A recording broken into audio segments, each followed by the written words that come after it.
Hoje é quinta-feira, dia 4 de maio de 2023. Eu sou o Padre Júnior Pereira e estamos começando a nossa Academia Espiritual. Louvado seja nosso Senhor Jesus Cristo, para sempre seja louvado. Salve Maria, Mãe da Misericórdia. Estamos na quinta-feira da quarta semana do tempo da Páscoa.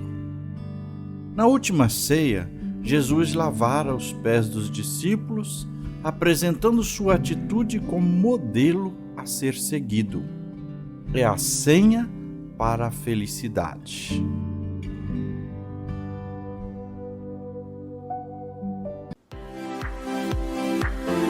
Começa agora a Academia Espiritual.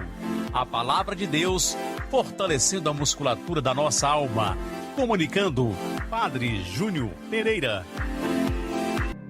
O texto proposto para a nossa meditação, nesta quinta-feira, é de São João, no capítulo 13, versículos 16 a 20. Proclamação do Evangelho de Jesus Cristo segundo João. Glória a vós, Senhor. Depois de lavar os pés dos discípulos, Jesus lhes disse: em verdade vos digo, o servo não está acima do seu senhor, e o mensageiro não é maior que aquele que o enviou. Se sabeis isso e o puserdes em prática, sereis felizes.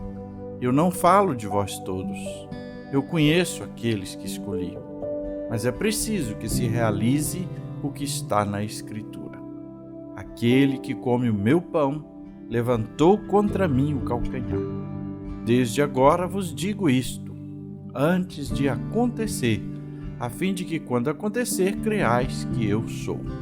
Em verdade vos digo, quem recebe aquele que eu enviar, me recebe a mim, e quem me recebe, recebe aquele que me enviou. Palavra da salvação, glória a vós, Senhor. Depois de lavar os pés dos discípulos, começa justamente o Evangelho de hoje. Então estamos na cena da última ceia. E o Evangelho quer nos mostrar que Jesus não fez apenas um ritual, mas uma lição prática, uma lição para a vida dos discípulos. Tão prática que caberá a cada discípulo saber fazê-la no cotidiano da sua existência. E não só para aqueles que estavam à mesa, mas para todos nós que nos fizemos discípulos de Jesus. E Jesus o faz também para mostrar: o servo não está acima do seu Senhor. Claro que essa expressão não é só em relação a nós, discípulos, que não estamos acima de Jesus. Mas Jesus está falando da sua própria realidade. Ele é o servo de Deus que veio para cumprir a vontade do Pai. E ele não está acima do Pai, mas ele veio para fazer a vontade do Pai. Depois, no versículo 17, Jesus, então, dá a lição. Se sabeis isto e o puserdes em prática, sereis felizes. A vida cristã não é apenas conhecimento da verdade, mas uma ação prática na dinâmica do amor. A felicidade não está em apenas saber, mas em praticar. Não vai ser feliz em quem apenas, eu sei que tem que servir o outro, mas é praticando. Ainda no versículo 17, Jesus diz: felizes, sereis felizes, bem-aventurados. Então é feliz, é bem-aventurado aquele que não apenas chama Jesus de mestre e de Senhor, mas aquele que o imita nessa capacidade de se tornar servo e servir ao próximo. E aí a gente vai entender esse versículo de Jesus com bastante clareza, quando ele diz, então, se sabeis isto e o puserdes em prática, sereis felizes. Porque Satanás sabe tudo. sabe todas as coisas, ele conhece a Deus, ele conhece a vontade e a verdade de Deus. Mas o que difere? Ele não põe em prática e por isso é sumamente infeliz. Depois também Jesus fala no versículo 18: eu conheço os que escolhi. Nem Judas e nenhum de nós fica oculto a Jesus. Às vezes, ele nos permite um tempo para nossa conversão. Com relação a Judas, por exemplo, durante 3 anos, Jesus deu inúmeras oportunidades para que ele mudasse seu coração. Mas ao contrário, embora vendo os milagres e tudo que Jesus falava e fazia, ele foi se endurecendo.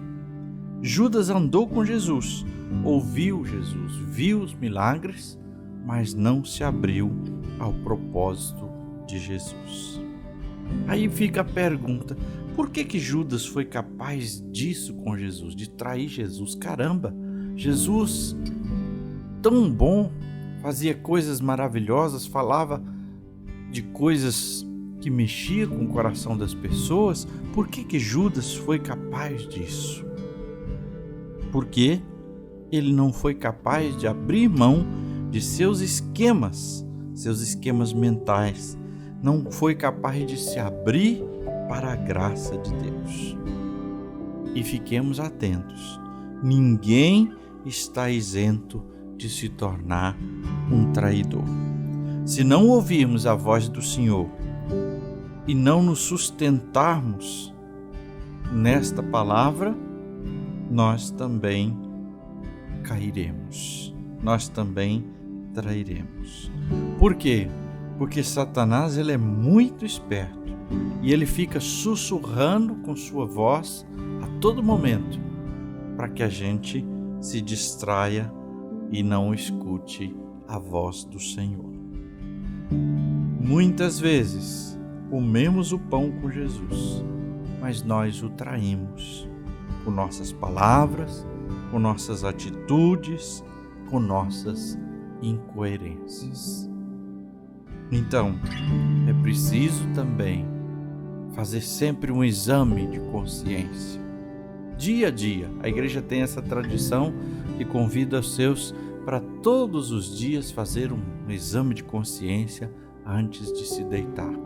E aí pedir perdão e a força de Deus. Que senão, nós também corremos o risco de estar com Jesus e nos tornarmos como Judas, traidores. Ainda, Jesus vai dizer no versículo 19: desde agora vos digo isso, antes que aconteça, para que creais que eu sou.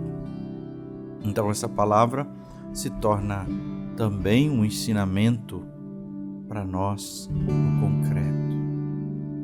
Desde agora o Senhor vai nos alertando, vai nos chamando a atenção pela sua palavra, porque um dia nós encontraremos com Ele. Nós já vimos quem Ele é, pelo mistério da sua morte e ressurreição, e seremos cobrados por esta fé ou pela falta de fé.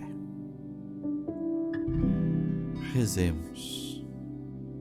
Senhor Jesus, hoje eu quero me colocar na Tua presença, unir o meu coração ao Teu coração, Senhor, e te pedir, ensina-me a ser capaz de servir, de amar e de servir. Ajuda-me, Senhor, com Tua graça, para que eu me liberte do pecado, de tantas armadilhas que me fazem afastar de Vós, que me fazem um traidor da Vossa palavra e do Vosso amor. Dai-me, Senhor, a graça da perseverança, da conversão e da capacidade do amor-serviço. E agora a bênção de Deus. Que o Senhor te abençoe e te guarde. Que Ele esteja acima para abençoar, atrás para guardar, à frente para guiar, ao lado para acompanhar. que Ele volte o seu rosto e dê sua paz e sua bênção. Que ela desça abundantemente. Em nome do Pai, e do Filho, e do Espírito Santo. Amém.